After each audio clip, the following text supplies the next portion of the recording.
So first of all, welcome. We're so glad that you were able to join us today.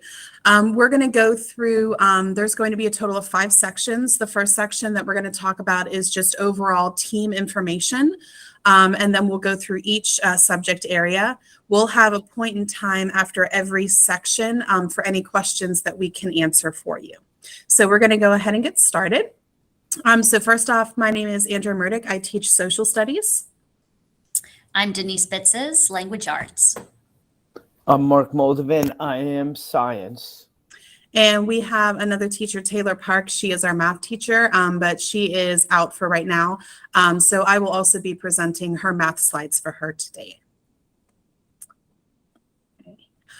So first up are some school policies. Attendance, if a student is absent and they need a excused, if they would like their absence excused, we can no longer accept emails. It has to be written down, and then the student will bring it to school and take it to student services, and they will excuse that absence from there. Another thing they wanted us to note is that your student, if they're taken out of school before 11:45 a.m., they will be marked as absent. Cell phones, 6th graders are permitted to use cell phones in class if a teacher allows them. I know Mr. Moldovan, during some experiments, he'll allow them to use their cell phones to video that. And then myself, there's a couple of projects throughout the year where they will be able to use their cell phones. But if they don't have teacher permission, the school rule is that they will be in their lockers, locked up at all times. And so if we do see a cell phone out in the classroom, the first time we'll take it and then they can get it back from us at the end of the day. If it happens again, then we'll take it and then a parent will have to come and pick it up from the office. So that's just the general rule for cell phones. Our grading policies, I know some are used to a 1, 2, 3, 4. So we actually do have percentages this year. And so that's the grading scale that we use. Late assignments are turned in for partial credit. So if something is 1 to 7 days late from the original due date, students can earn up to a 75%, which is a passing grade of C. If they are turned in 8 to 30 days from the original due date, they can earn up to a 65%. And if anything is turned in after 30 days, the grade will remain a 0 in PowerSchool. So when you check PowerSchool, if you do see a 0, that means that the student has not turned in that assignment yet. So that's a good indicator for parents. Hopefully you have seen a red folder come home, and in that red folder there is a yellow cardstock paper that we call the Proud Guide or the Tracker. On this, there is a section for homework. So if a student does not turn in their homework, that will be marked down the day and the subject. There is a section for behavior. So if there are any behaviors that are not following the proud expectations of Salem Middle School, we'll write that down as well. If a student is tardy, so we have a specific time when classes begin, a student will be marked tardy if they're not in the classroom. So if they're out in the hall, if they're in the bathroom and they didn't tell a teacher, that's considered tardy. And students also have bathroom passes. So at the bottom, they have 20 passes, 10 per quarter, where they can use the restroom or get a drink of water during class. We have a 3-minute break, a 3-minute transition in between classes. And so we have been recommending students and suggesting to them, instead of using the pass during class, drop their stuff off, ask the teacher, and then use that 3-minute time to go to the restroom or get a drink if they need to, so they're not using up those hallway passes. And then lockers. We have 2 designated times that students go to their lockers. So at the very beginning of the day, they'll go and they'll get all their materials that they need for their first 3 cores, and they'll carry those around with them from class to class. And then after core 3, they'll go and they'll pack everything up in their backpack and drop it off in their core 4 class and head down to lunch. And then after lunch, we'll come up, we'll have our core 4, and then they leave for their electives right after that. Communication. So one of the first forms of communication from us to you is through our Google Team website, which will be linked in here. The very first page, the home page, we have half the side that are important dates that are periodically updated each quarter. And then the main section is just any big announcements that we need to make to you as parents. So like I said, these slides will be posted on that main website, so you'll have easy access to them. And then one thing we also wanted to mention while everyone was here is team t-shirts. We have to have those ordered by Thursday, July 28th. And then that order will be processed. And when we come back from track out in August, we will be able to pass those out. If you can't find any answer to your question on our team website, then we've posted the emails for each one of us. You can email the specific subject teacher. Another good way to get through is through talking points. We have that, we get an email, an indicator every time a talking points is sent to us. So we will be able to get back to you relatively quickly if you have an immediate question. Power School. So all the students have access to their Power School. They have set that up. They know how to get into it. We've said this multiple times already this year. Check your Power School at least once a week. So for you as parents, you can choose to have your student log into their Power School, or if you would like to, you can sign up and have your own access to your child's Power School, so you can go in at any point in time. To do that, you'll need a valid ID to set up your Power School account, and this can be done in student services here at the school. But again, this is our main form of communication when it comes to grades. So for us, we don't email parents when students are missing work. Power School and then the quarterly interims that we send home, that's how we communicate grades with parents. So that's why we highly recommend that at least once a week, you're checking your child's Power School, because we all make sure that our grades are updated weekly. Donations, we have a team wish list, and those are just supplies that everyday supplies for all the subject areas, but specifically for myself, I do a lot of STEM projects throughout the year, and Mr. Moldovan does a lot of science experiments throughout the year. So the items that you see on the wish list are for mainly those two things. They get shipped directly to the school, so you don't have to worry about your student bringing them in. They'll come directly to us. And then some continued needs throughout the year, gift cards to Harris Teeter and Amazon. I know Harris Teeter specifically is for the dry ice for some experiments that Mr. Moldovan does.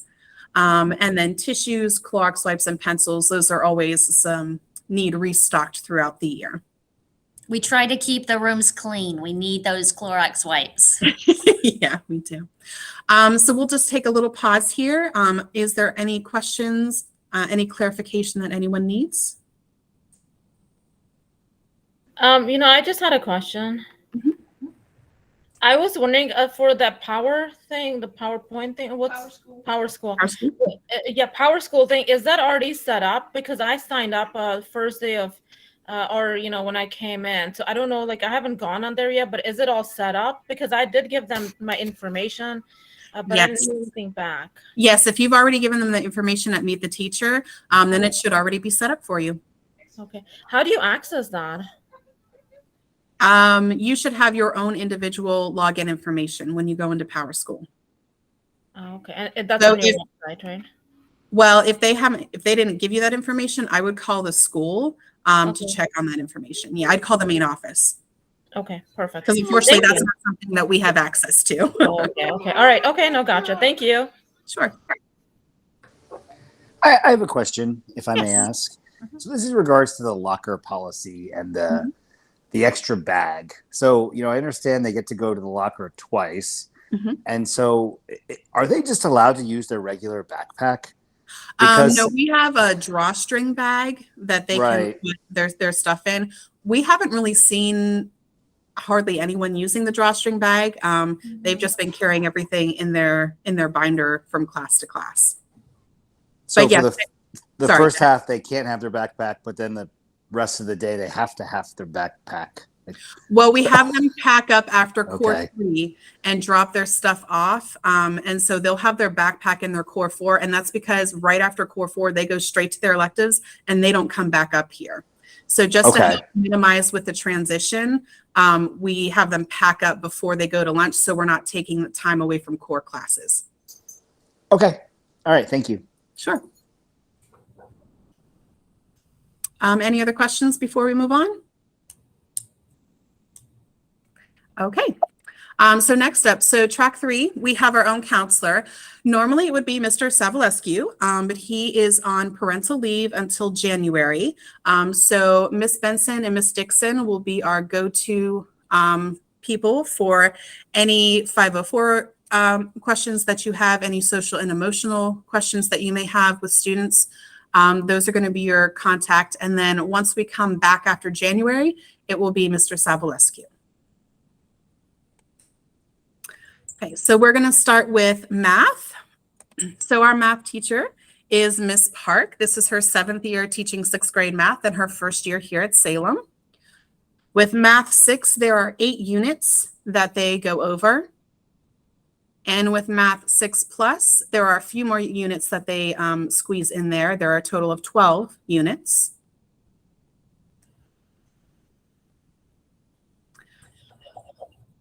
This will be an active link that you can click on. So Wake County provides unit standards, targets, and additional resources on their site. And in Miss Park's class, the first thing that they do when they sit down, she has displayed in her room on her whiteboard their homework, and she checks that every night, from the previous night. For her, she does not do nightly homework. Most homework is simply unfinished classwork. So if a student didn't get work done during class, then they would need to finish it for homework. Then once she checks through that, students complete a warm-up. There are 2 questions per day, usually EOG type questions. And then she takes that week and grades that week's warm-up. Depending on the day, they sometimes do note-taking, interactive activities, or practice problems. And practices can include worksheets, Google Forms, slides, scavenger hunts, and quizzes. For math grading, homework is 10% of the overall math grade, and that's completion and quality of work given on an as-needed basis. Classwork is 25% of the overall math grade, and that, again, is completion and quality of classwork pages. Quizzes are 30%, which are usually 2 to 3 per quarter, and tests are 35%, and again, 2 to 3 per quarter. For homework procedures, again, it's given on an as-needed basis. It will be to complete any classwork that was not done in class. She checks homework for completion and an attempt on all the problems. If it's not completed, or if work is not shown or only partially completed, then they will get their tracker assigned. They have math booklets from the county that will be sent home, and students can use those as extra resources if needed. And so for math, it's a show your work. So no work, no credit when it comes to math. So because Ms. Park is not here, she did provide a link to a form that you can fill out. So if you have any additional math questions, you can click this link and you can submit those, and she will answer those when she returns. All right. Ms. Bitzes? Okay, all right. Thank you, Ms. Murdick. So I'm Ms. Bitzes. I'm your student's language arts teacher. There's my email. Expectations in ELA. Students should record their homework in their agenda daily. They're required to have this agenda, and this is a part of the middle school responsibility piece, okay, that they note down what their homework is so they know when they get home what they have to do. And similar to math, I do not give much homework at all. I expect students to use their class time wisely. So any unfinished classwork becomes homework. Also, check Google Classroom. This is another big piece that's new, I think, for middle school, whether students are out for travel due to illness, family visiting. It's their responsibility to check Google Classroom to see what they're missing, okay? And to email the teacher if they have any questions, Okay. So students have all been told, don't come back after being gone for a week and say, oh, did I miss anything? Okay, wrong question. All right. They know to take responsibility. So I post, our weekly agenda with links to materials in Google Classroom. So they should check there. Also respect due dates. Again, this may be a new thing, but when something is due, it is due. All right. Ms. Murdoch already went over the policy for late work. And we emphasize free choice reading. So I'm going to be making the students read a lot of things that I have to make them read. Okay, but I also want to maintain some time for them to read a book of their own choice.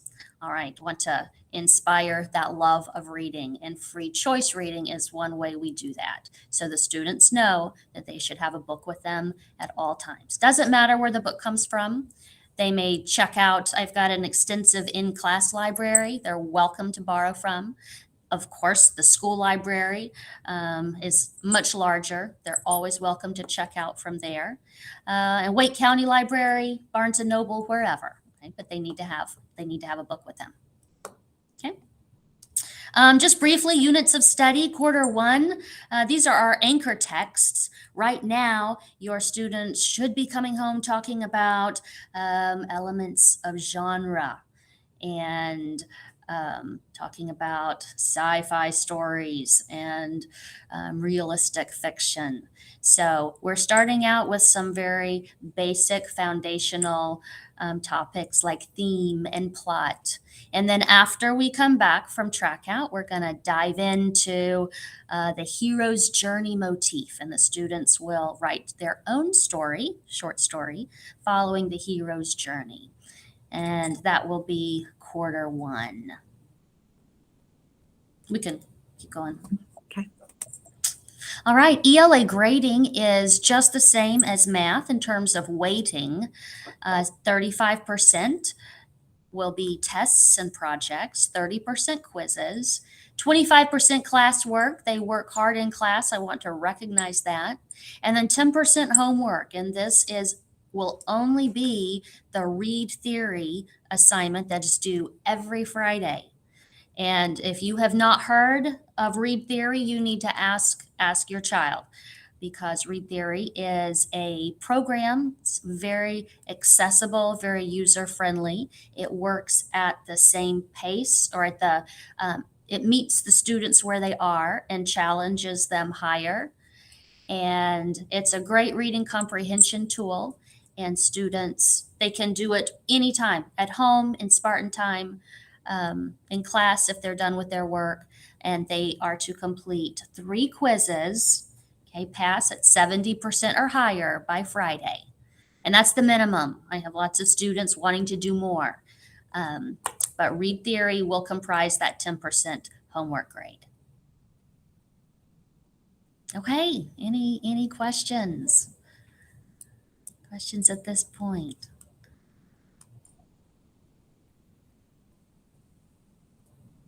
Okay. All right.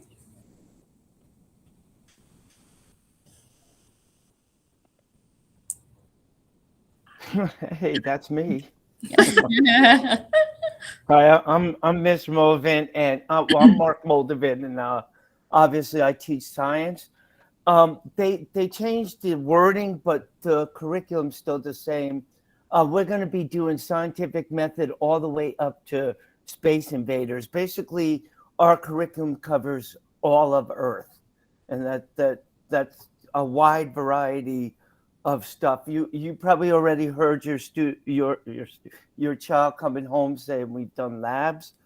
I am big time a hands-on science teacher, so you're gonna see a lot of emails about, oh, I need this, I need that, because one of the things I can't do is I can't store food. So when we have food labs, I'll be asking for anywhere from Oreos to white frosting. The kids will be coming home saying, we need white frosting for our graham crackers, and I won't tell them why. So just let you know they're not trying to pull anything over on you. They really are for labs. Okay. Go ahead. Anything you have, anything you want to know about the science curriculum, you can find on DPI, or you could also find on my webpage. If you go to Google Classrooms where the announcements are, it's a link to my webpage, but you could also get to my webpage from the Apollo team site. And on my webpage has everything from links of everything we're learning to PowerPoints that we've watched, and links to worksheets if the students, if your child forgets any of it. Like I left it at home, no more in this day and age. It's all on the internet. They can find it.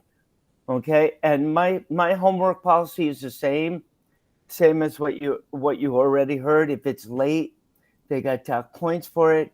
But mostly homework is finish the lab that you're working on, or finish the assignment, or I might say you have a CFU due today. CFU stands for Check for Understanding, and that is also on Google Classroom also. Okay, next please. This is the way we're grading process. We decided to do all assessments, labs, and projects as 90% of the grade, and homework and classroom as 10%. A lot of things are covered under assessment, labs, and projects. So we thought that the homework and classwork was kind of minimal compared to all the other stuff. So 90% will go to assessments, labs, and projects. Usually we have assessments at the end of each unit. And your child will also take apart their notebook at the end of the unit, and I will store all their work in my classroom until the very end, till the end of school, where they'll get it all back before the EOGs or before they go to 7th grade. Next. The wish list is on, and thank you all the people who have already gave me a lot of stuff, which is just amazing. They're already regretting the laser pointers. They being the other teachers. Thank you. I want one. I will also be requesting additional supplies like we had, and there is so much to do in science this year. Your child's going to come back, and I have some major labs coming up. Everything from pumpkin math to shooting up rockets to and then we also have a gingerbread lab coming up, and that's for actually social studies and ELA that will be doing that.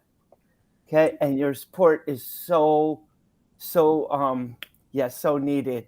And before you ask any questions, I'm also in charge of the field trip, and you probably got a survey coming home, and the survey was just, are you interested in going to Myrtle Beach for medieval times?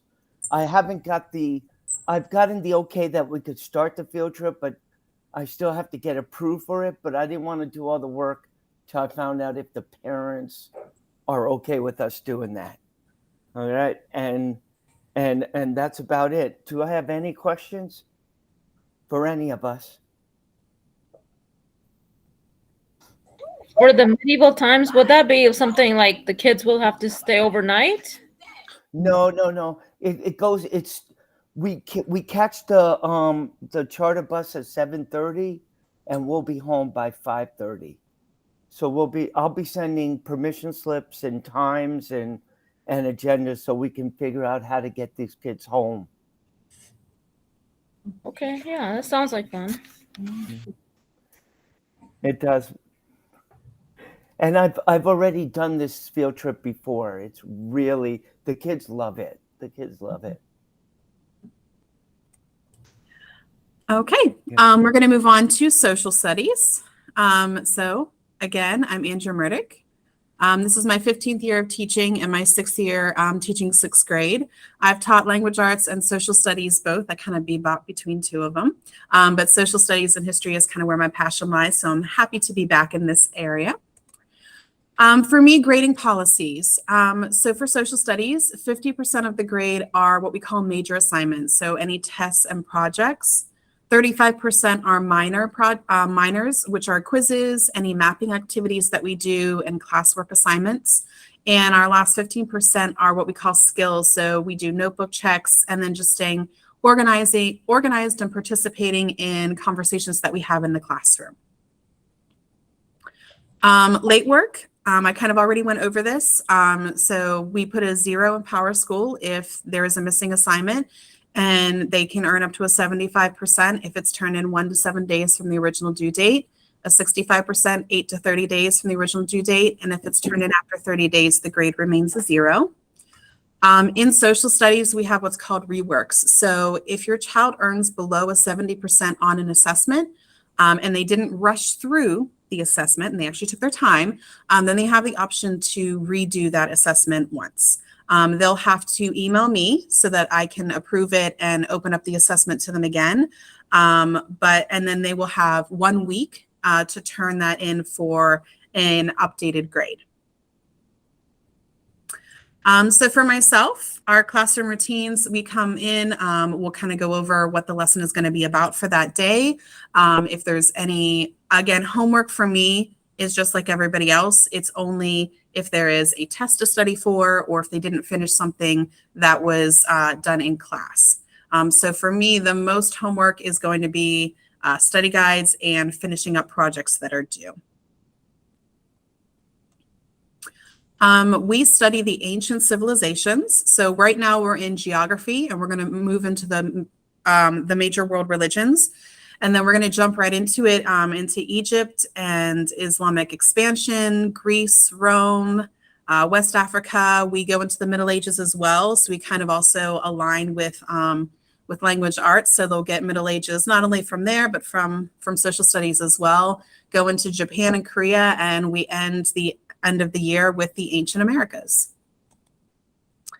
So we do, like I said, do the world religions. So it's dictated by the North Carolina standard course. So all 6th grade students take a historical approach to the 5 major world religions, which we focus on Islam, Christianity, Judaism, Hinduism, and Buddhism. For myself, email and talking points is the best way to communicate with me, and I will always respond within 24 hours unless we're tracked out. For me, grade-wise, like I said, checking PowerSchool, that's my main form of communication if a student is missing any assignment for myself. I do sign the Proud Guide and Responsibility Tracker, so checking that as well, and the team website. Are there any questions?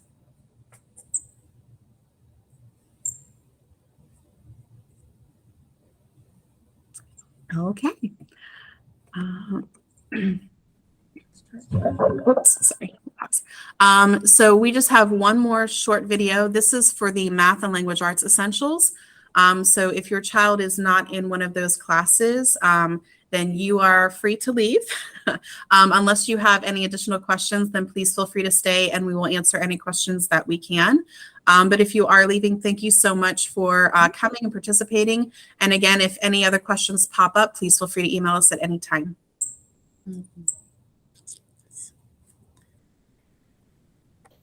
Thank you. Thanks. Thank you. So we'll play this video from Ms. Flo and Ms. Rhodes. Hi, my name is Amanda Flo. And I'm Brooke Rose. And we teach the Math and Language Arts Essentials classes. These classes are designed for students with special needs who have proven to need a small group setting and a much slower pace to access the curriculum. We teach grade level standards as well as support IEP goals in math and reading. If you have any questions, please reach out to us by email. Thanks and have a great night.